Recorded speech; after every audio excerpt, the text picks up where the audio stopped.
नमस्कार मित्रांनो, मुख्यमंत्री माझी लाडकी बहीण या योजनेमध्ये ज्या महिलांनी अर्ज केलेले आहेत अशा महिलांच्या खात्यावरती 17 ऑगस्टला 3,000 रुपये हे जमा होणार आहेत. परंतु यामध्ये 2 अटी देण्यात आलेल्या आहेत. या 2 अटीमध्ये तुम्ही जर बसत असाल तरच तुमच्या खात्यावरती हे पैसे येणार आहेत. अशी माहिती राज्य सरकारच्या माध्यमातून स्पष्टपणे सांगण्यात आलेली आहे. पूर्ण माहिती आपण या व्हिडिओमध्ये पाहणार आहे. त्यासाठी हा व्हिडिओ नक्की शेवटपर्यंत पहा.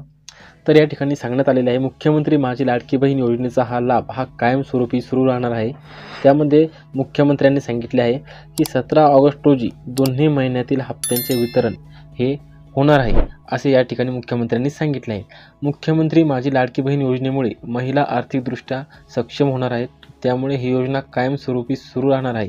येत्या 17 ऑगस्ट रोजी महिलांच्या बँक खात्यात जुलै ऑगस्ट या दोन्ही महिन्याचे हप्ते हे वितरित करण्यात येतील. यानंतर अर्ज करणाऱ्या महिलांना एकाच वेळी 3 महिन्याचे 4,500 रुपये दिले जाणार आहेत. अशा शब्दात मुख्यमंत्री एकनाथ शिंदे यांनी आज येथे महिला सक्षमीकरण मेळाव्यामध्ये महिला व भगिनींना आश्वस्त केले आहे. तर लक्षात असू द्या, 17 ऑगस्ट रोजी हा महिलांच्या बँक खात्यामध्ये हप्ता येणार आहे.